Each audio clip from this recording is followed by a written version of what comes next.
نحمده ونصلي على رسوله الكريم. السلام علیکم ورحمۃ اللہ وبرکاتہ. میں ایک سفر میں تھا جہاں مجھے بہت ہی درد بھری اطلاع اور بہت دل کو تکلیف پہنچانے والی خبر موصول ہوئی کہ محبوب العلماء اور عظیم خادم ملت، عالم ربانی اور ذاتی طور پر خود میرے بڑے عزیز بھائی حضرت مولانا غیاث الدین صاحب رشادی زید مجدکو کے ساتھ ایک حادثہ پیش آیا اور ایک سڑک کے حادثے میں آپ شدید زخمی ہو گئے. یہ اطلاع مجھے ملی. مریضوں کی عیادت کرنا ہمارے اور آپ کے آقا حضرت محمد رسول اللہ صلی اللہ علیہ وسلم کی بڑی پیاری سنت ہے. لیکن ظاہر ہے کہ جب کوئی ایسا شخص ہو جو ذہن کے اور نظر سے نہیں بلکہ دل کے قریب ہو اور جن کے لیے لاکھوں مستحق اور ضرورت مند اور درد دل رکھنے والوں کی دعائیں شامل ہیں، ان کے لیے دل تڑپتا ہے. مجھے اللہ نے توفیق دی.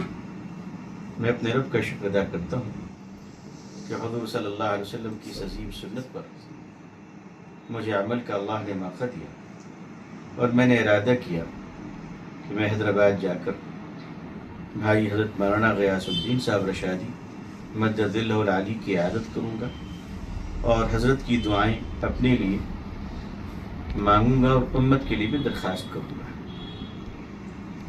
اسی عظیم مبارک و لطیف نسبت کی بنیاد پر مجھ گنہگار کا یہاں آنا ہوا. میں اللہ سے دعا کرتا ہوں کہ اللہ تعالی حضرت مولانا غیاث الدین صاحب رشادی مدد اللہ العالی کو روبہ صحت فرمائے، جلد صحت و شفا عطا فرمائے اور اللہ تعالی آپ کی عمروں میں خیر کے ساتھ برکتیں عطا فرمائے اور اللہ تعالیٰ برکت والی طویل العمری اللہ نصیب فرمائے. ساتھ ہی ساتھ آپ تمام دیکھنے والوں کے لیے اور میں اپنے لیے بھی اور آپ سب کے اہل و عیال، تمام مسلمان بھائی بہن اور اپنے اہل و عیال کے لیے بھی، حضرت اور حضرت کے تمام جملہ مقربین، متعلقین، متوسلین اور میں اپنے تمام خیر خواہوں کے لیے جن کو میں جانتا ہوں اور نہیں بھی جانتا ہوں، لیکن اتنی بات تو سچ ہے کہ کن کی دعائیں ہمیں ملتی ہے جن کی برکتوں سے یہ زندگی کی سفر جاری ہے، زندگی کا سفر جاری ہے. میں ان تمام کے لیے اللہ سے دعا کرتا ہوں کہ اللہ تعالی ہم سب کو عزت، عافیت، سلامتی، خیر اور خوشحالی، صحت و تندرستی کے ساتھ اسلام پہ زندگی، ایمان پر خاتمہ نصیب فرمائے. آمین یا رب العالمین.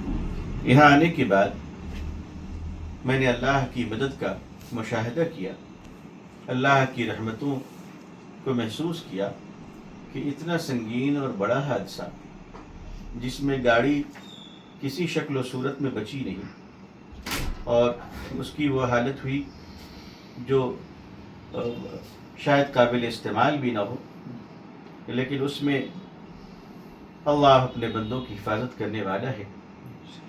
نار نمرود میں وہ اپنے خلیل کو محفوظ رکھتا ہے اور مچھلی کے پیٹ میں حضرت یونس کو مامون رکھتا ہے. بڑا قادر مطلق ہے. ہم سب کو زندگی کے سفر میں اسی نے محفوظ رکھا ہے. اللہ ہماری دنیا کو بھی محفوظ اور مبارک فرما دیجیے اور ہماری آخرت کو بھی مبارک فرما دیجیے. حضرت مولانا جس حادثے کے شکار ہوئے، اللہ نے بڑی حفاظت کیا. یقیناً آپ حضرات کی دعائیں صاف سایہ فگن ہو گئی. کس کی دعا کب لگے، اور یہ جان کر خوشی ہوئی الحمدللہ کہ میرے بھائی کو اللہ نے بالکل صحیح سلامت، تندرست اور عافیت سے رکھا ہے. جو تھوڑی بہت پریشانی ہے اللہ تعالیٰ اس کو بھی دور فرما کر راحت عطا فرمائے اور اللہ تعالیٰ درجات کو بلند فرمائے. میں بھائی حضرت مولانا غیاث الدین صاحب رشادی دامت برکاتہم کا شکر گزار ہوں کہ ان حالات میں بھی آپ نے مجھے موقع دیا ملنے کا، دعائیں دی اور مجھے بڑی خوشی ہے، میں اللہ کا شکر ادا کرتا ہوں کہ اللہ نے مجھ جیسے ناکارہ انسان کو اپنے حبیب صلی اللہ علیہ وسلم کی ایک سنت پر عمل کی توفیق عطا فرمائی۔ میں اپنے دوستوں کا، ساتھیوں کا، اپنے خیر خواہوں کا بھی بڑا شکر گزار ہوں جنہوں نے ہمارے اس سفر میں بڑی نصرت فرمائی، رہنمائی فرمائی۔ اللہ سب کو خوش رکھے، اللہ عافیت عطا فرمائے۔ اللہ تعالیٰ پوری دنیا میں ہم سب کو اسلام کی، مسلمانوں کی عزت دیکھنا نصیب فرمائے۔ اقوام عالم کے لیے اللہ ہدایت کے فیصلے فرمائے۔ آپ حضرات سے بھی میں اپنے لیے، اپنے اہل و عیال کے لیے، پوری امت مسلمہ کے لیے دعا کی درخواست کرتا ہوں۔ السلام علیکم ورحمۃ اللہ وبرکاتہ۔